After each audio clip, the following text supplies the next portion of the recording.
அதுக்காக தான் தமிழ் 3 பிரிவுகளா பிரிக்கப்பட்டது. அவைதான் இயல், இசை, நாடகம்.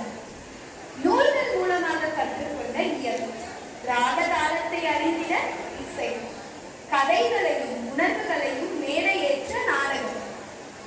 சரி வாங்க, அந்த முத்தமிழ் பிரிவுகளில் இருந்தும் சில படைப்புகளை தொகுப்பாக காணலாம். சொல்லாத சொல்ல முடியாத எண்ணங்களை எழுத்தால சொல்ல கற்றுக் கொடுத்ததுதான் இயல். கதைகள், கவிதைகள், பழமொழிகள் எல்லாத்தையும் எழுத்து மூலமா பதிவு பண்ணாங்க. இயல் மூலமா அறிவு தலைமுறை தலைமுறையாக தொடர்ந்து வந்துச்சு. தமிழ் மொழியோட அடித்தளமே இயல் தான். அப்பப்பா எவ்வளவு இலக்கியங்கள் இருக்கு இயல்ல, அதை சொல்லி மாறாது. அதுல ஒண்ணுதான் கம்பர் எழுதின ஏறெழுவது செய்யும். அதுல இருக்கக்கூடிய நம்ம காலகாலமா போற்றக்கூடிய உழவர்கள் பத்தின ஒரு செய்யுள பாடலா பார்ப்போமா?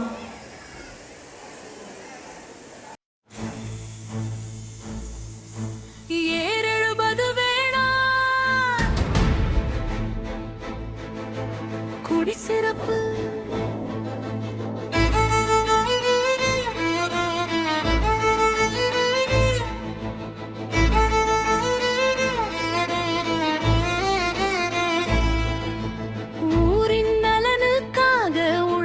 மட்டுமே தெரிந்தவர்கள், தன் நலனுக்காக இளைப்பாற கூட தெரியாதவர்கள், பசியில்லா உலகுக்காக பசியறியாமல் பாடுபடுவர்கள்,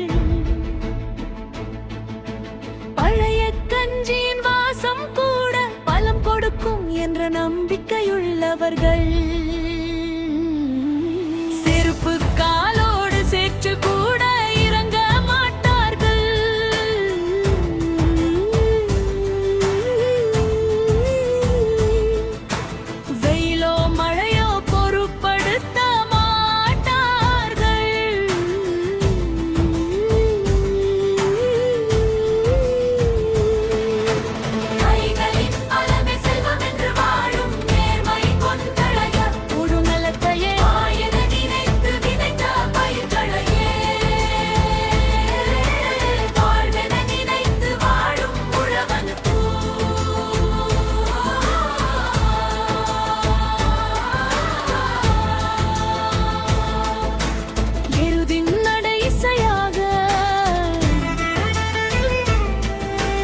கதிரவன் வழிபாடே பெரும் நம்பிக்கையாக,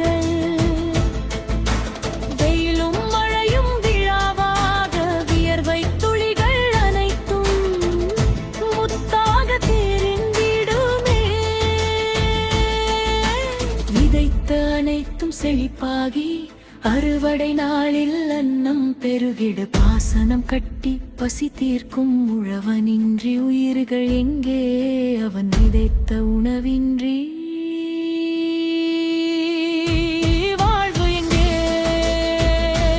வாழ்வு எங்கே.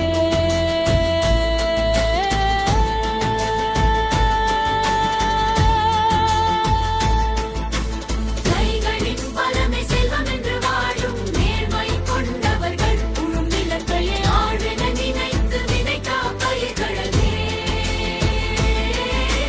வாழ்வென நினைத்து வாழும் உழவன்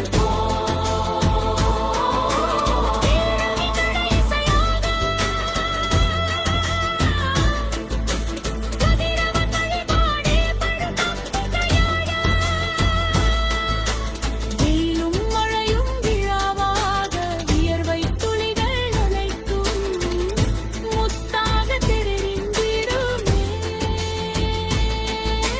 விதைத்த அனைத்தும் செழிப்பாகி அறுவடை நாளில் அன்னம் பெருகிட பாசனம் கட்டி பசி தீர்க்கும் உழவனின்றி உயிர்கள் எங்கே, அவன் விதைத்த உணவிங்கே.